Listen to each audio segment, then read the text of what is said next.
어디 뭐 이렇게 뭐 사러 나갔다가 온다고 또 나오신 분도 계실 거예요. 눈치 보시면서 점심 준비하시고 막 그래야 될 것 같아서 마음이 바쁘실 텐데, 우리 바쁘더라도 인사를 좀 나누겠습니다. 옆에 계신 분과 새해 인사를 이렇게 나누면 좋겠습니다. 새해 복 많이 받으세요.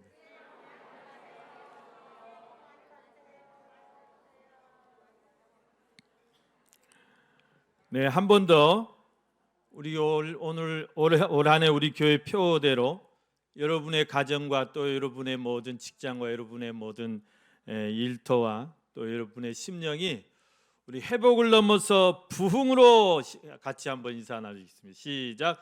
회복을 넘어 부흥으로.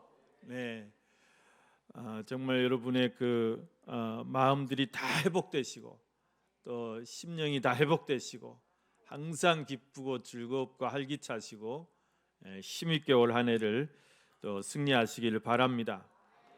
오늘 우리 온가족 예배인데요. 우리 유치부, 유초등부부터 지금 유초등부, 중고등부 다 지금 같이 예배드리고 있습니다. 오늘 제가 우리 아이들에게 오늘 예배 참석하는 우리 아이들은 세뱃돈을 주려고 세뱃돈을 정말 지금 금고에 넣어놨어요. 가져 보여줄 걸 그랬네. 정말 한 뭉치 됩니다. 뭉치. 우리 유초등부 아이들은 예배 마치고 우리 이효실 전도사님 따라서 1층 사무실로 이렇게 오시면 되고, 우리 중고등부 청년대학부는 우리 김 목사님 같이 이렇게 1층으로 오시면 되겠습니다. 작년에는 이제 예배를 따로 드려가지고 또 설날이 아니어서 따로 드렸는데, 작년은 제가 이제 각 교실마다 찾아가면서 이렇게 세배를 받고 세뱃돈을 줬어요. 작년에는 다 같이 그냥 10,000원으로 통일했는데 올해는 좀 차별 뒀어요. 우리 초등학생들은 10,000원. 요즘 10,000원 가치가 너무 뭐 가치가 없어가지고, 그래도 우리 초등학생들은 10,000원에 만족하시고 중학생은 20,000원 담았어요. 고등학생은 30,000원 담았어요. 이 대학생들은 50,000원 담았어요. 네. 네. 그런데 그 뭐 설문조사를 한 거 보니까 세뱃돈으로 얼마가 적정하다 우리 그 설문조사를 했는데, 2년 전에는 거의 한 40% 이상이 10,000원이 적당하다 했거든요. 아이들 세뱃돈을. 지금 50,000원으로 올랐어요. 근데 이제 아이들에게 50,000원 주면 조금 이제 너무 좀 많다는 또 그런 느낌이 있는 것 같아요. 그래서 이제 30,000원짜리 그 지폐를 좀 만들자, 그런 또 누가 그런 주장을 하나 봐요. 30,000원짜리 지폐를 만들자고. 여러분들 어떻게 생각하세요? 30,000원짜리 지폐. 네. 제가 어렸을 때는요. 제가 어렸을 때는 이제 세배를 이렇게 쭉 다니면 학교 안 간 애들은 20원을 주셨어요. 그러니까 동네 어르신들이 이제 세배 받으려고 딱 준비하고 계시는데 손에 정말 동전을 이만큼 쥐고 계세요. 그래가지고 이제 뭐 유치원 애들, 조그만 애들은 20원, 그다음에 이제 뭐 초등학생들 50원, 좀 더 큰 애들은 100원 이렇게 줬어요. 그러니까 지금 40년 훨씬 지났는데 몇 배가 오른 거죠? 뭐 100배가 올랐대, 100배가. 그러면 이제 그 이제 동전을 이렇게 받아가지고 뭘 했냐면, 좀 옛날 얘기해서 죄송한데요. 벽치기를 했습니다. 벽치기. 벽치기가 뭔지 아십니까요? 다 우리 저기 주스록 장로님 벽치기 많이 하셨죠?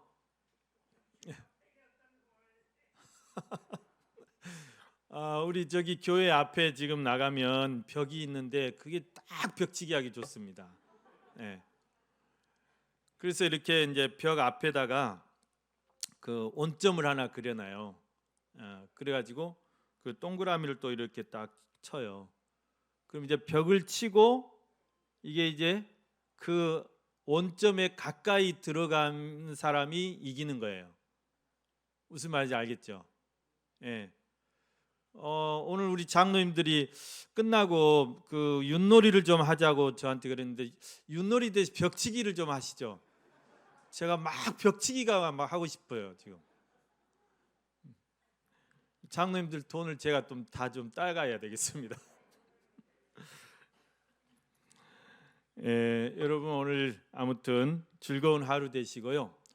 특별히 우리 이렇게 자녀분들 이렇게 많이 와주셔서 대단히 감사하고 올 한 해 정말 여러분들 우리 충현교회가 여러분들을 위해서 늘 기도하고 계신다는 거 잊지 마시고 올 한 해 풍성한 한 해가 되시기를 바랍니다. 여러분 오늘 형통한 가정이라는 제목으로 함께 말씀의 은혜를 나누시겠습니다. 여러분 이제 성경에 보면 형통이라는 말이 많이 나옵니다. 형통이란 말과 관련해서 우리가 아브라함을 봤을 때 아브라함도 굉장히 형통한 사람이었습니다. 형통한 사람이 됐습니다. 아브라함이 갈대아 우르에 살았었는데 거기서 계속 살았으면 형통했을지 아니면 뭐 어땠을지 모르겠지만 하나님께서 아브라함을 불러내셔 가지고 또 이렇게 하나님께서 믿음의 조상으로 삼았을 때 그 아브라함이 하나님의 말씀대로 순종하고 그가 믿음의 길을 걸었을 때 엄청난 복을 주셨다 그랬습니다. 그래서 아브라함은 복의 근원이 됐어요. 믿음의 조상이 되고 아브라함이 나올 때는 그저 정말 혈을 단신으로 이렇게 나왔었죠. 그런데 이제 조카 롯하고 같이 나왔는데 그런데 그가 나중에는 그 수하에 318명이나 되는 그런 이제 그 종들을 거느리는 그것보다 훨씬 더 많은 그런 복을 받게 되죠. 그래서 아브라함을 생각할 때 우리는 정말 복을 받은 사람이다, 형통한 사람이다 그렇게 볼 수가 있습니다. 여러분 또 다윗을 우리가 생각해 볼 때 다윗은 목동이었죠. 양치는 정말 그 양치기 소년이었단 말이에요. 그런데 그가 이 이스라엘의 가장 성군이 되는 그런 복을 받았습니다. 그것도 다윗이 하나님을 전심으로 사랑하고 또 전심으로 의지하고 그렇게 하나님 제일주의로 그렇게 살았을 때 하나님께서 다윗을 정말 형통하게 하셨다. 그리고 우리가 또 솔로몬 왕을 우리가 생각해 볼 수 있는데 솔로몬도 다윗의 아들이죠. 솔로몬은 이스라엘 역사에 있어서 가장 그 부귀와 영화를 그야말로 형통을 누렸던 그런 왕이었습니다. 솔로몬도 이것을 누릴 수 있었던 게 무엇인가? 물론 그가 이제 정권 말기 후기에는 그가 이제 이렇게 어긋난 길로 가긴 했지만 그가 왕이 됐을 때 하나님 앞에 드렸던 그 일천번제의 그 제사를 통해서 하나님의 마음을 감동시키고 그래서 그가 하나님께서 그에게 그가 구하지 않은 것까지도 다 이렇게 주셨던 것을 볼 수가 있습니다. 여러분 형통한 가정, 형통한 삶 무엇과 여러분 연관이 있는 것이죠? 하나님과 연관이 있어요. 그리고 믿음과 연관이 있다는 사실입니다. 여러분 이 성경에서 또 한 사람의 형통한 사람을 말하라면 빼놓을 수 없는 사람이 바로 오늘 본문에 등장하는 요셉이라는 인물입니다. 요셉은 성경에서 그 누구보다도 형통한 사람이었다. 형통한 삶을 살았다는 사실입니다. 그래서 오늘 본문에 저희가 읽은 1절부터 3절 말씀에도 보면 요셉을 가리켜서 형통한 자라 또는 형통이라 이런 단어를 계속 사용하고 있어요. 네, 2절 말씀에서도 여호와께서 요셉과 함께 하심으로 그가 형통한 자가 되었다 그랬습니다. 또 3절 말씀에도 그의 주인이 여호와께서 그와 함께 하심을 보며 또 여호와께서 그의 범사에 형통하게 하심을 보았더라 그렇게 말씀하고 있는 것입니다. 여러분, 왜 요셉이 이렇게 형통한 자가 되고 그의 삶이 형통한 삶이 되었을까? 오늘 본문 말씀을 중심으로 해서 우리가 두 가지로 살펴보고자 합니다. 여러분, 형통이라는 단어는 원래는 만사형통이죠. 만사형통. 우리가 찬송가에 보면 믿음으로 사는 자 만사형통하리라 384장에 그렇게 찬양하고 있는데요. 여러분, 만사형통을 줄여서 형통 그럽니다. 만사형통이라는 것은 만 가지 일이 뜻하는 대로 잘 이루어진다는 말이죠. 만 가지 일, 모든 일이 내가 뜻하는 대로 잘 이루어지는 것을 형통이라고 그래요. 그런데 여러분, 우리가 인생을 살다 보면 어디 그렇게 됩니까? 내 뜻하는 대로, 내 생각하는 대로 일이 다 되는 게 어디 있겠습니까? 어떤 사람은 왜 한 가지도 내가 생각하는 이렇게 안 되냐? 그런 사람들이 더 많죠. 그래서 여러분, 우리가 이 형통, 만 가지 일이 정말 내 뜻하는 대로 잘 이루어지는 것도 좋지만 오늘 성경이 말하는 이 형통은 어떤 의미의 형통일까요? 여러분, 우리가 요셉의 생애를 보면 요셉의 생애가 그닥 형통한 그런 삶은 아니었어요. 여러분, 요셉을 가리켜서 우리는 예수 그리스도의 예표적인 인물이다. 예수님의 삶을, 예수님의 생애를 이 요셉이라는 분이 훨씬 오래전에 그 예수님을 예표하신 거예요. 미리 예수님의 삶을 보여준 그런 삶이었다는 것입니다. 여러분, 요셉의 그 이름의 뜻을 살펴보니까 요셉이라는 이름의 뜻이 더하다는 거예요. 더하다, 또 증가하다, 크게 하다 그 말입니다. 요셉의 삶은 정말 형통한 삶이었어요. 왜냐하면 요셉의 아버지 야곱이 마지막 이제 이렇게 12아들을 축복할 때 요셉에게 어떤 축복을 줍니까? 너는 무성한 가지다. 가지가 그 담을 넘는다. 그런 어떤 이 형통의 축복을 줍니다. 그래서 그 축복을 받아서 그랬는지 요셉의 삶은 정말 어떤 그 부와 영화를 누린 그런 형통한 삶이었다고 볼 수가 있습니다. 요셉은 원래는 꿈꾸는 자였습니다. 여러분, 요셉이 어린 시절, 이제 청소년 시절에 하나님께서 요셉에게 두 가지 꿈을 보여주시죠. 한 가지는 형들의 볕단이, 곡식단이 일어서서 자기 곡식단을 향해서 넙죽 절을 하는 꿈이었어요. 분명히 형들의 볕단들이었어요. 그 꿈을 보여주시고 또 한 가지 또 보여준 꿈이 뭐였냐면 이번에는 하늘의 해와 달과 11별이 자기에게 또 절을 하는 거였어요. 너무나 선명한 꿈이었어요. 분명한 꿈이었어요. 그랬을 때 이 요셉은 이 그 꿈을 잊지 않았어요. 그 꿈을 잊어먹을 수 없었어요. 그 꿈에 붙들려서 살게 된 것입니다. 우리는 보통 꿈을 꾸면 금방 잊어먹잖아요. 그냥 아침에 눈 뜨면 그 다음에 이제 생활하다 보면 무슨 꿈을 꿨는지 잘 생각도 안 납니다. 그래서 우리가 꾸는 이 꿈과 요셉이 꾼 꿈은 약간 달라요. 성경에서 말하는 꿈과 우리가 말하는 이 꿈은 그 의미가 조금 다릅니다. 예를 들어서요, 작년에 11월 달에 카타르에서 월드컵이 벌어졌습니다. 우리 한국 선수 굉장히 잘했죠. 그런데 그것보다 더 좀 이슈는 뭐였냐면 그 카타르 월드컵 개막식에서 우리 한국의 그 가수가 BTS 멤버 중에 정국이라는 이 가수가 있어요. 성이 정씨고 이름이 국은 아니죠? 이름이 정국이죠. 예. 그런데 이 가수가 어떤 노래를 불렀냐면 Dreamers라는 노래를 불렀어요. 예. 루크이야, 이야 the dreamers. 여기까지밖에 안 외웠습니다. 예, 루크이야, 봐라 우리가 누군지 그 말인데 그게 저는 뉴코리아로 들렸어요. 뉴코리아. 야, 전국제가 우리 또 한국을 이렇게 빛내네.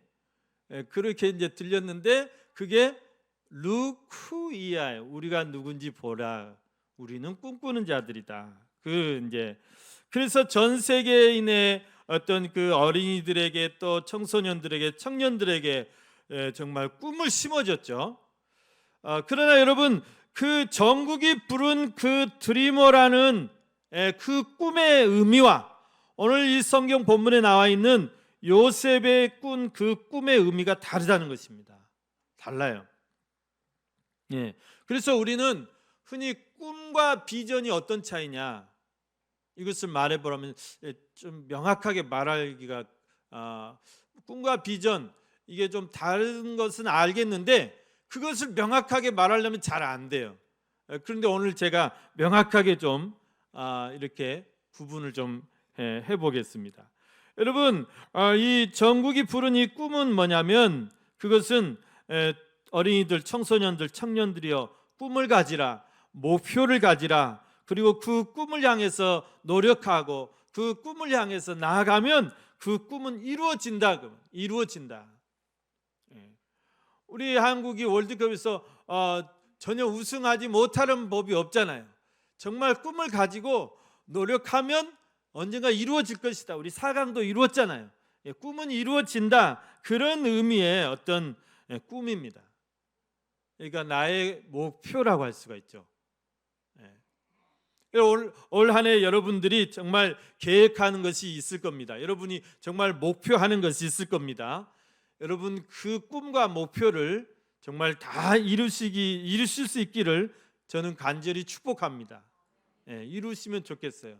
내 통장에 10억이 찍히는 것, 이게 여러분의 꿈이고 여러분 목표라면 그 꿈이 이루어지기를 여러분 간절히 축원합니다. 그러나 여러분 요셉의 꿈은 무엇이었을까요? 요셉의 꿈은 그런 어떤 나의 목표를 세우고 내가 열심히 노력해서 내 꿈을 이루고 내 목표를 이루는 그런 꿈이 아니라 이거는 하나님이 주신 꿈이에요. 요셉은 전혀 그런 목표를 세운 적이 없어요. 애굽에 내려가서 내가 총리가 돼가지고 내가 내 백성을 구원하겠다, 이런 어떤 생각조차도 해본 적이 없어요. 그런데 요셉이 어느 날 잠을 들었는데 하나님께서 꿈으로 그것을 보여주신 거예요. 이거는 하나님이 장차 이루고자 하실 하나님의 어떤 계시, 또 하나님의 어떤 섭리, 하나님의 어떤 하나님의 꿈이죠. 하나님이 이루시고자 하는 하나님의 계획이죠. 그래서 여러분 꿈과 비전의 차이는, 꿈은 내 꿈이에요. 내 목표예요. 비전은 하나님의 꿈이에요. 하나님의 목표예요. 하나님의 비전이에요. 그것을 나를 통해서 이루시겠다는 거예요. 여러분 얼마나 이게 놀라운 일입니까? 하나님의 그 크고 원대한 꿈과 그 하나님의 크고 원대한 계획과 섭리를 나 같은 자를 통해서 하나님이 일하시려고 하시네. 나 같은 자를 통해서 하나님이 이루시려고 하시네. 이건 정말 가슴 뛰는 일 아닐까요? 네. 여러분이 정말 여러분이 올 한 해 여러분의 어떤 계획과 여러분의 그 꿈만 가지고 있어도 막 정말 흥분되고 가슴이 뛰실 일인데, 하나님의 꿈과 하나님의 계획을 나를 통해서 이루시려고 한다. 이거 얼마나 놀라운 일이냐는 것입니다. 이것을 우리는 비전이라고 그래요. 비전. 여러분 하나님께서 요셉을 통해서 앞으로 이루실 놀라운 일을 요셉에게 보여주신 거예요. 그리고 그 요셉이 그 꿈과 비전에 붙들린 거예요. 그 꿈과 비전에 붙들린 거예요. 그것을 어떻게 잊어버릴 수 있어요? 자나깨나 이건 잊을 수가 없는 거예요. 하나님이 주신 그 꿈을. 그래서 요셉은 틈만 나면 그 꿈 이야기를 합니다. 형들 들어보세요. 형들의 볕단이 일어서서 제 볕단에 절을 했어요. 형들이 좋아하겠어요? 그런데 아무튼 좋아하든 싫어하든 계속 자기 꿈을 이야기하는 거예요. 견딜 수가 없는 거예요. 아버지 엄마 다 있는데 아버지 하늘의 별과 하늘의 달과 11별이 저에게 별을 냈어요. 이놈아! 그러면 다 우리가 너를 섬기겠다는 거냐? 네가 우리 위에 서겠다는 거냐? 혼은 냈지만 아버지는 그거를 마음에 두셨다고 그랬어요. 얘가 보통 얘가 아니구나. 이 꿈이 그냥 보통 꿈이 아니구나. 비상한 꿈이구나. 여러분, 여러분들이 정말 여러분의 꿈과 목표를 세우는 것도 중요하겠지만 하나님을 향해서 내가 어떤 꿈을 가질까요? 하나님 나를 통해서 어떤 일을 이루시기를 원하십니까? 나에게 비전을 주십시오. 하나님의 영광을 위해서 내가 쓰임받게 해주십시오. 이런 비전이 있으셔야 돼요. 네, 이런 또 꿈이 있으셔야 돼요. 여러분, 우리가 어린 아이들에게 어떤 뭘 해주겠다 약속을 하잖아요. 그러면 아이들은요, 한번 그 약속을 절대 안 잊어먹습니다. 놀랄 정도로 안 잊어먹어요. 저는 그냥 생각 없이 던진 말이에요. 그런데 얘들은 그거를 아주 그냥 비수같이 가슴에 품고 있어요. 그래가지고 그 시간이 지나면 비수로 탁 꽂는 거예요. 아빠 이거 해준다고 그랬잖아. 그랬냐? 아이들 무서워요. 그래서 함부로 약속을 남발하면 절대 안 됩니다. 여러분, 요셉이 그랬어요. 하나님이 주신 꿈을 그걸 붙들고 평생을 살았어요. 절대 그걸 놓지 않는 거예요. 처음 이렇게 청년 시절, 청소년 시절 정말 잘 나갔죠. 왜냐하면 이 야곱 아버지가 요셉을 너무너무 사랑했어요. 특별히 사랑했어요. 너무 편애를 했어요. 왜냐하면 정말 그 가장 이제 사랑하는 아들이기 때문에 11번째 아들인데 그 라헬이라는 부인에게서 낳은 아들인데 너무너무 이제 특별하게 그렇게 사랑해서 그래서 요셉만 채색 옷을 입혔어요. 비단 옷을. 요셉만 산수 공부를 시켜요. 요셉만 글자 공부를 시켜요. 형들은 다 밖에 나가서 일하라 하고 다 이제 양치라고. 요셉만 특별히 잘 나갔죠. 형통했죠. 그런데 어떻습니까? 형들의 미움을 사가지고 노예로 팔리게 됐습니다. 오늘 여기 말씀 보면 요셉이 이끌려 애굽에 내려가매 세상에 그 형들이 요셉을 애굽으로 팔아버린 거예요. 근데 애굽에 팔려갔어도 노예로 끌려갈 때도 또 그 이제 노예 생활을 하면서도 그리고 좀 더 이제 노예 생활이 좀 잘 풀렸어요. 주인의 눈에 들어가지고 가정의 총무가 됐어요. 이제 종들 중에서 제일 이제 높은 종이 됐어요. 근데 또 일이 잘못됐어요. 그 이제 또 그 사모님에게 잘못 보여가지고 또 이제 억울한 누명 쓰고 감옥에 또 들어갔어요. 그런데 여러분 그렇게 감옥에 들어갔어도 또 그곳에서도 또 이제 감옥 생활하면서도 요셉은 그 꿈을 절대 놓지 않았습니다. 항상 그 꿈 생각했어요. 하나님 앞에 따집니다. 하나님, 저를 통해서 형들이 저한테 절한다면서요. 하나님한테 막 따지는 거예요. 노예로 팔려가면서 막 따지는 거예요. 형들이 저를 팔아먹어요? 노예로 팔아먹어요? 노예로 팔아먹었잖아요. 지금 형들이 나 죽이려고 뭐 해야 될까? 11별이 저한테 절한다면서요. 저 지금 여기 이역말리 애굽 땅에 지금 감옥에 있다고요. 감옥에 어떻게 된 거예요? 하나님 앞에 막 따지는 거예요. 여러분, 요셉이 잘못한 게 아니라 요셉이 하나님이 주신 그 꿈을 잊지 않았다는 것입니다. 그 꿈에 붙들려 살았다는 것이에요. 그래서 여러분, 요셉의 삶을 예수님의 삶과 비교하냐면 너무나 비슷한 게 많아요. 여러분 보세요. 요셉이 자기 하나님이 주신 그 꿈 때문에 형들한테 미움을 받죠. 다른 것 때문에 미움받는 게 아니에요. 저 꿈꾸는 자, 저 꿈꾸는 놈 온다, 죽여버리자. 형들의 말이에요. 그러니까 요셉이 그 하나님이 주신 그 꿈을 자기들에게 이야기하는 것이 그 형들은 그렇게 싫었어요. 아버지가 물론 요셉만 예뻐해서 싫기도 했지만 특히 그 꿈을 이야기할 때 제일 막 짜증나고 제일 막 열받고 막 그런 거예요. 여러분, 예수님이 이 땅에 내려오셨을 때 무엇 때문에 예수님이 그렇게 미움을 받고 이 바리새인들, 서기관들, 율법사들이 죽이려고 했습니까? 예수님 무엇 때문에 그랬습니까? 하나님이 예수님을 보내신 그 꿈 때문에 그래요. 우리를 구원하시고자 하는, 십자가에서 우리를 구원하시고자 하는 그 예수님의 어떤 꿈과 어떤 비전 때문에 미움을 받은 거예요. 이유 없이 미워했어요, 예수님을. 그리고 보십시오. 이제 이 요셉이 형들에게 팔려갑니다. 어떻게 팔려갑니까? 저 이제 이스마엘 이 낙태 상인들이 지나가는데 그 상인들 불러가지고 은 20을 받고 요셉을 팔아먹어버려요. 세상에 아무리 미워도 그렇지 자기들 동생을 은 20에 팔아먹어버려요. 그때 이제 노예 한 사람 값이 은 20이었어요. 여러분, 이것도 예수님이 팔린 것과 너무 비슷하지 않습니까? 예수님 누구에게 팔리죠? 가장 사랑하는 그 제자의 그 배신의 입맞춤에 팔려가잖아요. 가룟 유다에 의해서. 얼마에 팔립니까? 은 30에 팔려요. 신약 시대에는 은 30이 그 사람 하나의 값이었어요. 이렇게 여러분, 요셉도 형들에게 미움을 받고 형들에게 팔려가는 것, 또 예수님도 이 땅에 오셨을 때 많은 사람들에게 미움을 받고 그 사람들에게 십자가에 팔린 것, 너무나 비슷하다는 거예요. 이 고난 받는 것도 예수님을 예표한 거예요. 그래서 요셉이 애굽에 내려가서 감옥까지 내려갑니다. 예수님이 십자가에 죽으시고 지옥에까지 내려갑니다. 그거는 우리를 구원하시고자 하는 거예요. 우리의 모든 사망과 죽음의 그런 권세에서 우리를 다 이기게 하시고자 그렇게 지옥에까지 내려갔던 거예요. 그러나 여러분 보십시오.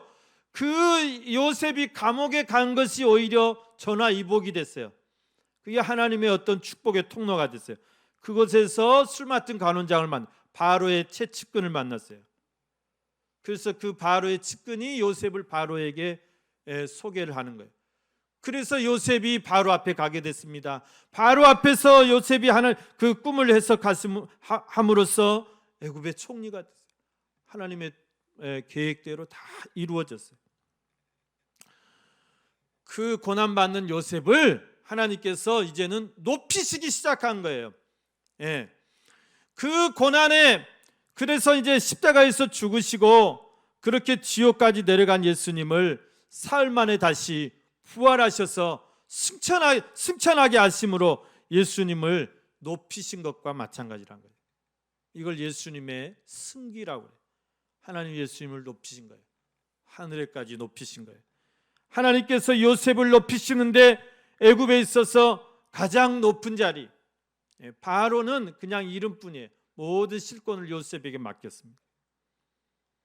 이런 삶을 볼 때에 여러분, 요셉의 삶은 예수 그리스도를 예표하는 그런 삶이었습니다. 그래서 나중에는 바로가 요셉의 이름을 바꿔줘요. 요셉은 히브리 아버지가 지어진 이름인데 이제 뭐라고 바꾸냐, 애굽에 가 있으니까 애굽의 이름으로 사브낫 바네아. 사브낫 바네아라는 말이 구원자라는 뜻이에요. 구원자. 그래, 예수님의 이름의 뜻과 너무나 똑같아요. 여러분, 예수님의 이름의 뜻이 뭐죠? 마리아에게 네가 아들을 낳으니 예수하라. 이는 저희 백성을 저들의 죄에서 구원할 자이심이라 그러잖아요. 구원할 자이심이라. 예수가 구원자라는 뜻이에요. 그래서 요셉은 예수님을 미리 예수님 오시기 전에 훨씬 전에 예수님을 예표했던 그런 사람입니다. 여러분, 요셉이 왜 이렇게 형통한 자가 될 수 있었느냐? 그것은 딱 두 가지입니다. 첫째는 여러분, 요셉이 하나님이 주신 꿈, 또 하나님이 주신 그 말씀, 하나님이 주신 그 계시, 여기에 붙들려 살아갔다는 것입니다. 여러분, 올 한 해 저와 여러분이 정말 하나님의 꿈에 붙들려서 하나님의 말씀에 붙들려서 또 그 하나님이 주신 비전에 우리가 붙들려서 그렇게 살아갈 때 여러분의 삶이 형통한 삶이 될 줄로 믿습니다. 여러분, 비록 요셉이 감옥에도 가요. 매도 맞아요. 애굽의 노예로도 팔려요. 비참한 지경에도 처해요.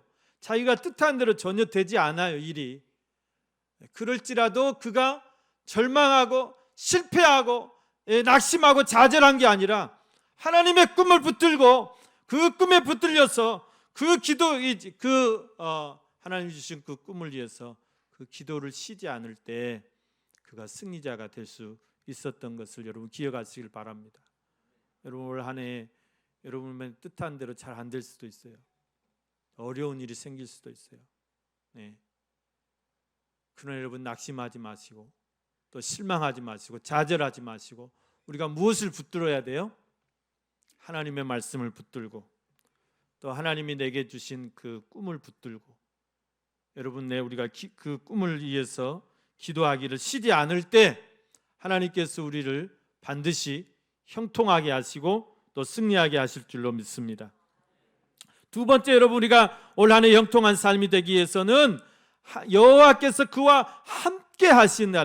여호와께서 함께 하신다. 여러분, 여호와께서 함께 하신다면 내가 하나님을 붙든다는 거예요. 내 마음에 늘 하나님을 모시고 있다는 거예요. 그 요셉은 감옥을 가든 애굽의 노예로 팔려가든 그가 고난의 현장에 있던 늘 하나님을 붙들었다는 사실입니다. 여러분, 사도 바울이 빌립보에서 전도하다가 이제 감옥에 갇혀서 그가 만신창이가 되도록 매를 맞고 깊은 감옥에 갇혀 있다고 그랬어요. 그러나 그가 그 감옥에서도 하나님과 함께하고 그가 하나님을 찬송하고 그가 하나님 앞에 기도하기를 쉬지 않을 때 어떤 일이 일어납니까? 하나님은 그를 형통하게 하시는 거예요. 모든 상황을 역전시키시는 거예요. 여러분, 우리 모든 충현의 성도들이 또 우리 온 자녀들이 또 오늘 이렇게 이제 고향을 방문할 수 있는 자녀분들이 올 한 해 살아갈 때 정말 늘 여러분의 삶 속에 하나님이 함께 하시는 것을 여러분 잊지 마시길 바랍니다. 그리고 그 하나님을 붙드시길 바랍니다. 그 하나님 앞에 여러분 기도를 쉬지 마시길 바랍니다. 우리가 찬송을 쉬지 말아야 돼요. 그렇게 하나님을 우리가 붙들고 하나님과 함께하는 삶을 살아갈 때 하나님이 정말 여러분의 삶 속에 승리를 주시고 여러분이 형통한 한 해가 될 줄로 믿습니다. 여러분, 말씀을 정리하겠습니다. 올 한 해 우리가 어떤 일이 또 있을지 모릅니다. 또 상황이 또 더 어려워질 수도 있습니다. 경제적으로 여러분의 어떤 사업이나 또 여러분의 어떤 건강이나 여러분의 가정이 또 힘들 수도 있습니다. 그럴지라도 여러분 실망하지 마시고 또 낙심하지 마시고 내가 정말 하나님의 말씀에 붙들려 있는가? 내가 정말 항상 하나님과 함께 하고 있는가? 우리가 늘 이것을 기억하시면서 하나님이 주신 그 꿈을 결코 포기하지 마시고 또 하나님의 그 말씀을 붙들고 여러분 기도하는 일을 쉬지 마시고 더 하나님 앞에 간절히 또 사모하시면서 믿음으로 여러분 승리하시고 형통한 삶이 되시기를 주님의 이름으로 간절히 축원합니다.